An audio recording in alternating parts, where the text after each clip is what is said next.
Le jeudi matin à 8h35, il est l'heure de retrouver Baptiste pour votre chronique hors-jeu, la chronique sportive de votre matinale. Et avec toi Baptiste, comme tous les jeudis matins, on va s'intéresser à des grands moments de la Coupe du Monde de football. Année de Coupe du Monde de football oblige forcément. Et avec toi Baptiste, ce matin, on revient sur un parcours incroyable. On est en Coupe du Monde 1990 et un pays va créer la grande surprise et marquer les esprits. Bonjour Baptiste. Dans 140 dodo, c'est le début de la Coupe du Monde de football et comme chaque jeudi, je vous raconte une aventure qui a marqué l'histoire du mondial. Une aventure qui nous emmène dans les rues enfumées de Douala ou alors autour des stades cabossés de Yaoundé, là où personne n'aurait parié qu'en 1990, une équipe du Cameroun allait bouleverser l'ordre établi du football mondial. Pas seulement une équipe, mais une légende vivante qui allait rugir plus fort que jamais.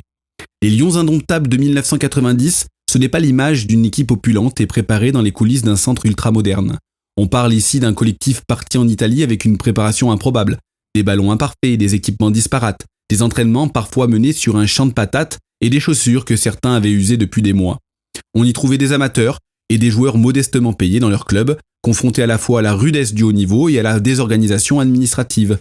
Car en effet, à la veille du tournoi, bien avant les projecteurs et les cris des tifosi italiens, l'équipe vivait presque un scénario de survie où les primes dictaient les cœurs et les esprits, chaque joueur devait réclamer son dû. Chaque centime était un trophée arraché à l'indifférence.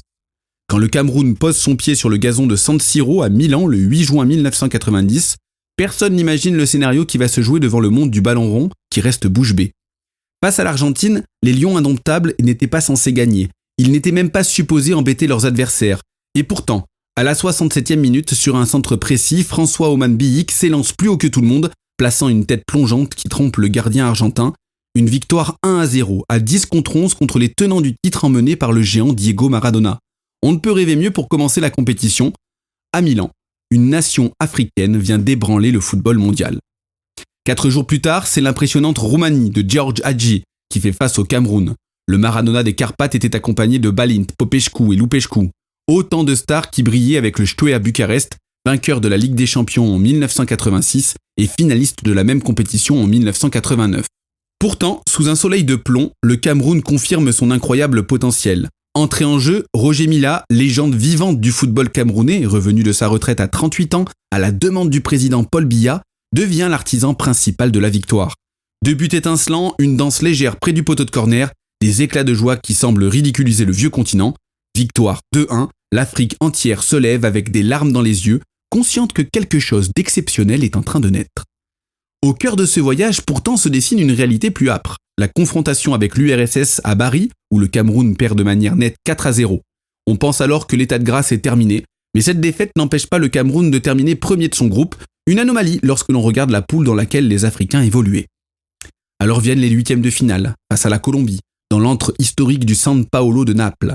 Dans ce match où on se souvient surtout de la capacité des Camerounais à puiser dans leurs réserves, à trouver une énergie insoupçonnée au cœur de la prolongation.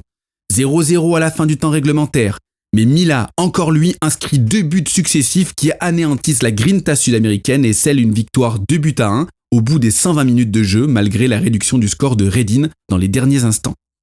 À 38 ans, Milla inscrit non seulement son nom dans les livres d'histoire, mais devient aussi un emblème universel, celui d'un joueur dépassant les frontières du temps et des attentes.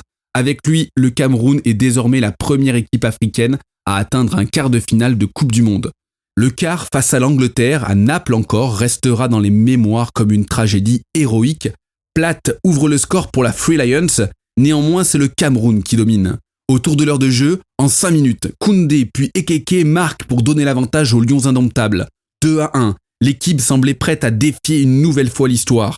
Mais la loi impitoyable des pénaltys, transformée par Gary Lineker, permit d'abord à l'Angleterre d'arracher les prolongations, avant de briser définitivement le rêve africain. Score final 3-2 pour des Anglais qui ont eu très chaud.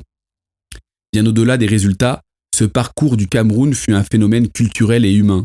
Roger Milla, François Oman Biyik, Thomas Nkono, Stephen Tawat et chaque lion indomptable furent salués non comme de simples joueurs, mais comme des métaphores vivantes, celles d'un continent trop longtemps relégué et qui soudain se tenait debout sous les projecteurs du monde, leurs danses près des poteaux de corner, leurs regards fiers, leurs embrassades brûlèrent les stéréotypes.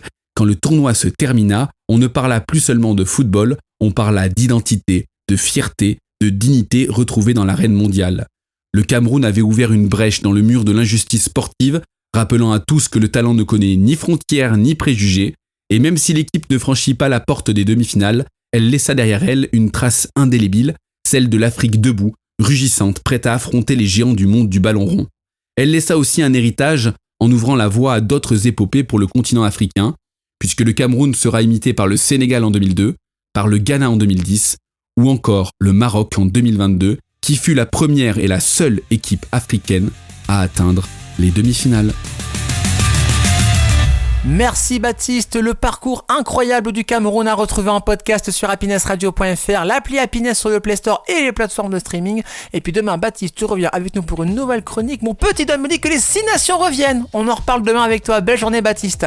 Elle est avec nous dans 3 petites minutes. Bien sûr, c'est Amélie. Vos événements culturels dans l'Oise à Amiens, c'est quoi de neuf l'agenda? C'est juste après le retour de votre playlist Classic and Hit tout de suite sur Happiness.